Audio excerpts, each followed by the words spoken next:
우리 아버지는 30년간 소방관으로 근무하셨고 이제 은퇴하신 지 몇 년쯤 되었다.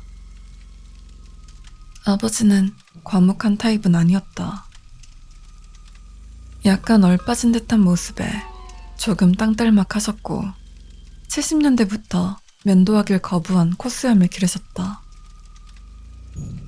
아버지는 나와 형제들이 어릴 때부터 많은 이야기를 들려주셨다. 치솟는 불기둥 속에서 당신과 동료들이 목숨을 담보로 비명을 지르는 여자들과 울고 있는 아이들을 구해내는 이야기들. 모든 사람들은 살아남는 데 성공했고 부상들은 간지나는 흉터로 남겨졌었다. 나이를 먹고 나선 언제나 모든 일이 그렇게 잘 풀리는 건 아니라는 걸 알게 되었다. 아파트 화재 사건 같은 이야기에선 불에 타버린 크리스마스 트리를 남겨놓고 그 집에 살던 가족들은 손발이 얼어붙는 추위 속에 집을 잃게 되는 것이다. 그런 이야기들을 제쳐놓고 내 환상을 무참히 깨어버린 하루가 있었다. 우리 아버지가 결코 불사신이 아니라는 걸 깨달은 날이다. 가끔은 나쁜 일도 일어나는 법이다. 나쁜 일 뒤엔 나쁜 사람들이 있다. 우리 아버지조차도 마주하기 두려운 것들이 있다. 난 그날을 정확하게 기억한다. 난 학교에서 돌아온 지 몇 시간쯤 되었고 그때 아버지가 문을 열고 들어오셨다. 아버지에게서 술 냄새가 확 풍겼고 이건 평소랑 조금 달랐다. 아버진 바베큐 먹을 때 맥주 한 캔 정도 마시는 남자였다. 주말에조차 꽐라가 되는 일은 없었다. 하물며 수요일 저녁은 오죽하겠는가. 하지만 아버진 그랬다. 만취 상태로 비틀거리셨다. 술에 취한 상태로 집까지 운전해 오시는 일은 절대 하지 않던 일이었다. 아버지가 가끔씩 나에게 해주시던 진지한 이야기 중에 내가 16살이 되던 해에 해주신 이야기가 있다. 술에 취해 차를 몰던 10대들이 몽골리안 바베큐 같은 냄새를 풍기며 모두 사망한 사건이었다. 그들은 울퉁불퉁한 시골 도로에서 젖은 지면에서 바퀴가 허공에 뜨는 현상인 하이드로 플레이닝을 일으켰고 소방 호스는 그들의 자동차까지 닿지 않았다. 아버지는 그 아이들이 죽어가면서 지르는 비명을 들을 수밖에 없었다.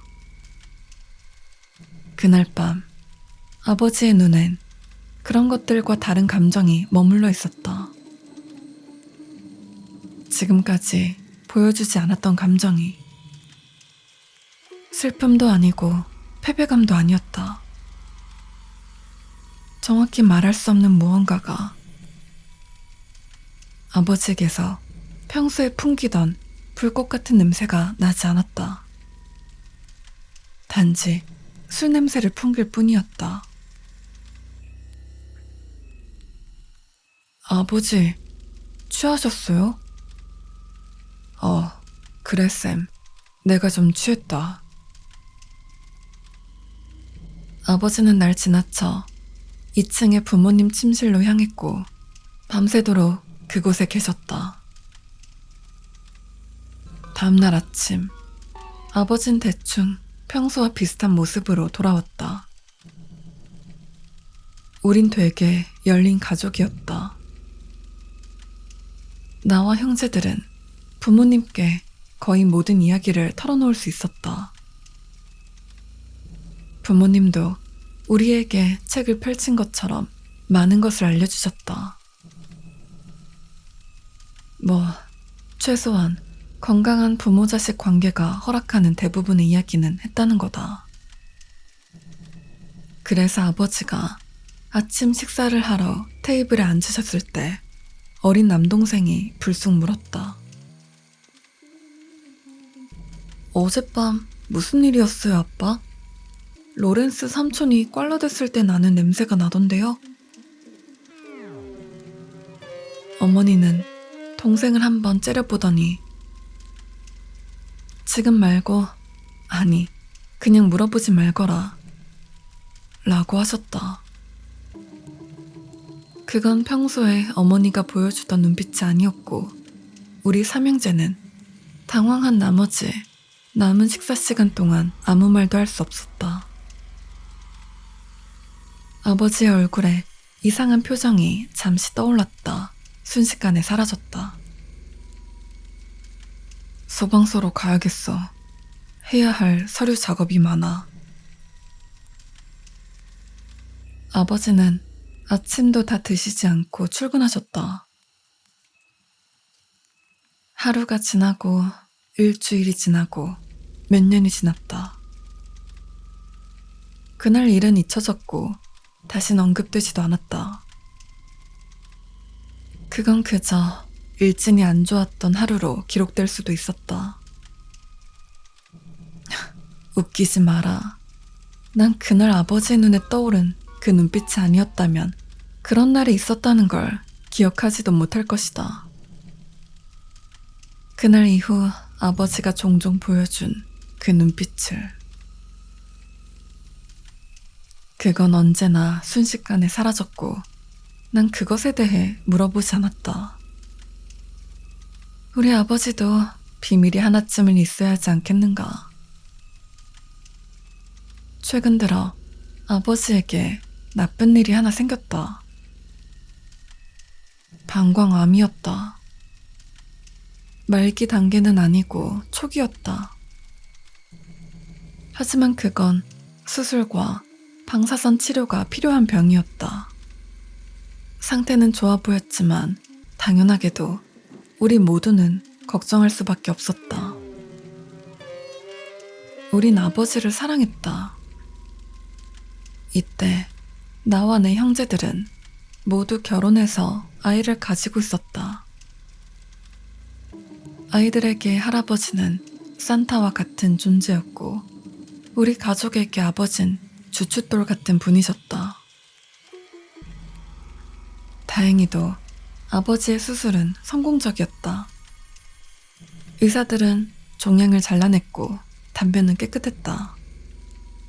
모든 결과는 축하할 만한 일이었다. 난 수술이 있었던 날 조금 늦게 일을 마쳤다. 하지만 암병동의 방문 시간 규정은 상당히 느슨했고 내가 병원에 도착할 즈음엔 날이 저물어 사방이 어둠에 잠겼다. 아버지, 기분이 어떠세요? 누워있는 게 지겨워 죽겠는데 이 의사들은 계속 내가 아프다는 거 아니겠냐. 그래서 내 보험이 허락하는 36시간 동안 이 병실을 좋아해보려고 노력하고 있다. 언제나 실없으시긴. 하지만 얘야, 정말로 너희 엄마랑 동생들은 이미 다녀갔던. 아버지가 갑자기 생각에 잠긴 표정을 지으셨다. 네, 아버지? 글쎄, 오래전부터 내 가슴속에서 내려놓고 싶은 문제가 하나 있어. 내 생각에 너랑 나는 가장 닮았지. 문제를 대하는 방식도 그렇지 않냐? 난 공기 속에서 조금의 긴장감을 느꼈다. 뭔가 예감이 들었다. 그렇죠. 앤디와 빌은 엄마의 파란 눈하고 금발을 물려받았죠. 전 아버지의 갈색 눈하고 머리카락을 가졌고요. 거기에 내 손발톱도 유전이죠. 감사합니다. 아버지가 킬킬대며 웃었다. 미안하다 아들아. 너도 알다시피 난 평생 어떤 감정을 장황하게 늘어놓거나 침울하게 지낸 적이 없다. 하지만 오늘까지도 나를 괴롭히는 일이 하나 있다. 난 그 일을 아무에게도 말하지 않았지. 너희 엄마에게도 말이다. 난 그를 바라보았고 그게 뭐든 들을 준비가 되었다고 말했다. 네가 고등학교를 다니고 있을 때 일이다. 내 생각엔 네가 운전면허를 땄을 때인 것 같아. 그날 내가 취했고 죄책감을 느꼈기 때문에 기억이 나는구나. 내가 막 너에게 술 먹고 운전하다 죽은 바사기들 이야기를 해준 다음이었지. 바사기들, 불에 타 죽은 사람들을 부르는 아버지만의 단어였다. 아버지는 크게 숨을 한 번 들이신 다음 이어나갔다. 그날 소방서에서 아주 끔찍한 일이 일어났다. 아니, 끔찍한 게 아니지. 기이하게, 아마 기이하게 끔찍한. 그래, 기이하게 끔찍한 일이 일어났다. 아버지는 생각을 정리하면서 몇 초 동안 조용히 계셨다. 내가 너에게 말하는 건 신께 맹세컨대 진실이다. 난 어떻게, 왜, 혹은 그 무엇도 알아내지 못했다. 답 따위는 존재하지 않았어. 그 아기는 위탁 가정에 맡겨졌고 그 이후로 소식을 들은 적은 없구나. 잠깐, 뭐라고? 아기요? 그게 무슨 말이에요, 아버지? 제대로 말해주세요. 계속 저를 궁금해 미치게 만들고 있잖아요. 내 생각에 이 말이 아버지를 조금 웃게 만들지 않을까 했지만 아버지의 표정은 어두웠다. 미안하다. 나 혼자 좀 앞서 나갔구나. 그래서 어쨌든 그 아기 오후 1시 24분 하루가 중간쯤 흘러갔을 때였다.